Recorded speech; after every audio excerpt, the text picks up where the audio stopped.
O que é a regeneração, segundo a declaração doutrinária? É o ato inicial da salvação em que Deus faz nascer de novo o pecador perdido. Olha, se a regeneração é o primeiro ato, é o começo, é o início da salvação, como diz aqui, é o ato inicial da salvação, e se esse ato inicial parte de Deus, é Deus quem inicia, é Deus quem começa todo o ato regenerador, e esse ato, segundo a própria declaração, significa o nascer de novo.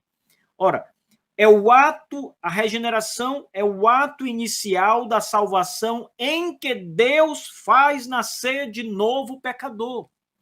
Que mais é necessário para que as pessoas entendam que quem gera vida no pecador, quem faz ele nascer de novo, quem começa esse processo regenerador é Deus. E esse processo inicial significa nascer de novo. Nascer de novo significa salvação. Significa ser salvo. Claro que há, certamente, muitas coisas que nós precisamos explicar aqui, porque a salvação, a regeneração, para ser mais preciso, está dividida em duas etapas, pelo menos. E essas etapas precisam ser compreendidas, né? Mas vamos lá. Vamos por partes aqui, porque vai ficar melhor de entender. A regeneração é o ato inicial de salvação em que Deus faz nascer de novo o pecador perdido. Então, primeiro ponto. Tudo começa com Deus na vida do pecador. A regeneração é um ato que Deus inicia. Ele começa a regeneração do pecador. Olha, eu nunca vi falar de alguém meio regenerado. Alguém que Deus começou a regenerar e depois voltou atrás. Ou que o processo ficou inconcluso no caminho. A Bíblia não mostra isso. Em ponto nenhum das Escrituras nós vamos encontrar uma meia regeneração. Uma regeneração pela metade. Uma regeneração em que Deus fez o início, começou a boa obra e não concluiu. Isso não existe nas Escrituras Sagradas. O processo é um ato inteiro. Nós chamamos de processo no sentido lógico, porque há etapas lógicas. Mas se nós formos olhar de um outro prisma, a regeneração é um ato que Deus opera no pecador, salvando o pecador da morte, dos seus pecados, do seu estado natural. Então, é isso que a declaração começa dizendo de modo franco. E ela diz ainda, é o ato que faz nascer de novo o pecador perdido, dele fazendo uma nova criatura em Cristo. Tudo isso é o ato inicial. Todo esse ponto aqui, Deus fazer nascer de novo o pecador, Deus tornar o pecador uma nova criatura, tudo isso, conforme a declaração doutrinária, é um ato que Deus faz, é o ato inicial da regeneração, que é obra de Deus. Veja, a declaração continua dizendo: a regeneração é a obra do Espírito Santo, em que o pecador recebe perdão, a justificação, a adoção como filho de Deus, a vida eterna e o dom do Espírito Santo. Ora, mais uma vez, está explícita a afirmação de que a regeneração, primeiro, é uma obra de Deus, em que o pecador nasce de novo, é tornado uma nova criatura, e agora é uma obra do Espírito Santo, apontando mais especificamente para o trabalho que a terceira pessoa da Trindade, o Espírito de Deus, opera na salvação do pecador. Esse trabalho, essa obra do Espírito, consiste em dar o perdão ao pecador dos seus pecados, consiste em justificar o pecador, declará-lo justo diante de Deus pela ação de Cristo aplicada sobre ele, a obra de Cristo aplicada sobre ele, consiste no processo de adotá-lo como filho de Deus, o processo de adoção como filho de Deus, e ainda, diz o texto da declaração doutrinária, conceder-lhe a vida eterna e o dom do Espírito Santo. Veja, Todas estas coisas aqui são obras do Espírito de Deus, são obras de Deus, em outras palavras. Veja, até mesmo combatendo aqui toda a ideia pentecostal que vigorava quando a declaração doutrinária foi preparada, tá? Isso aqui é um ponto histórico muito importante que não pode ser negligenciado.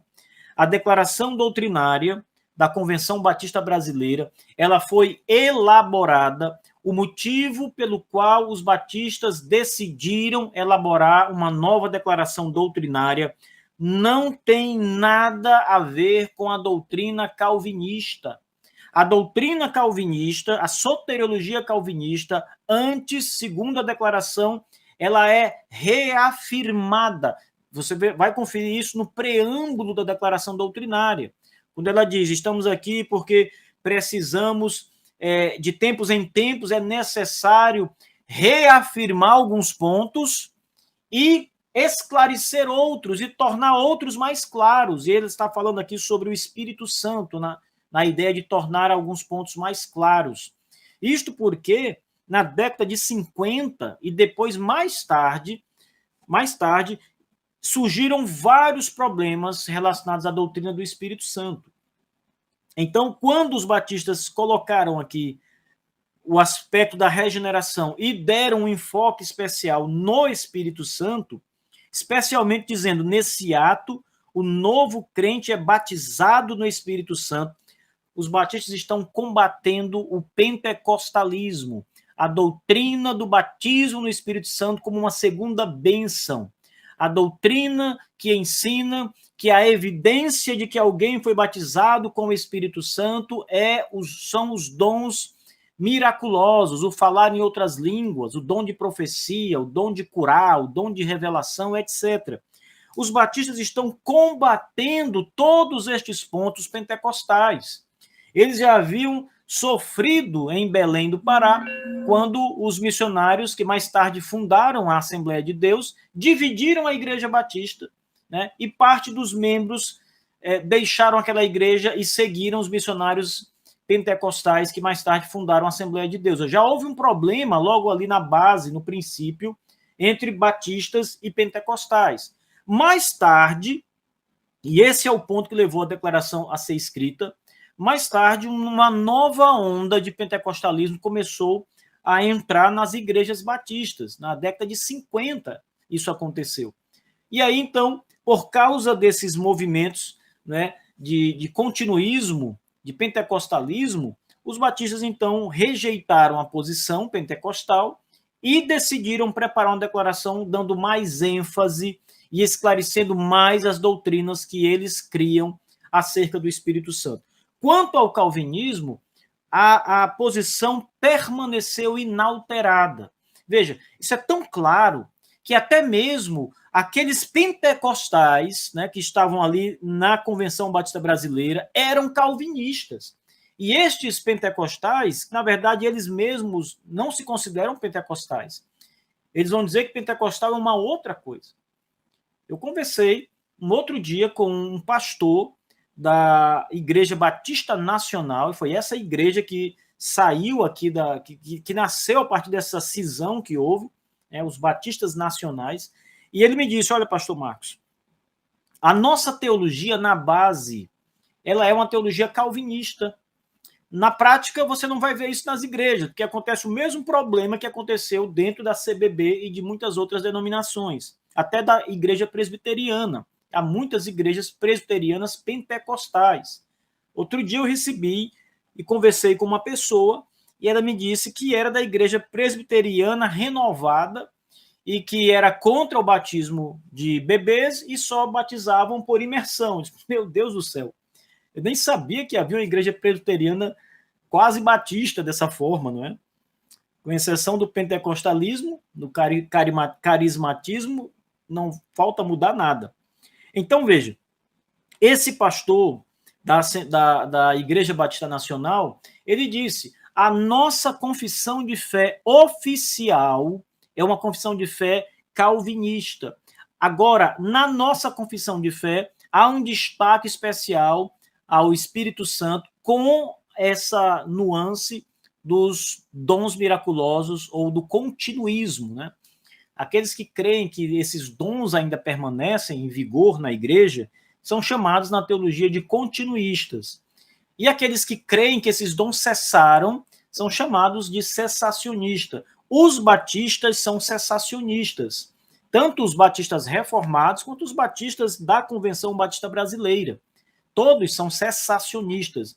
Creem que o dom de línguas não existe mais, creem que o dom de revelação, o dom de revelação por sonhos e visões, o dom de cura, esses dons cessaram. Isso não significa dizer que Deus não cure mais, não. Não é isso. É que o dom dado aos cristãos, esse dom cessou.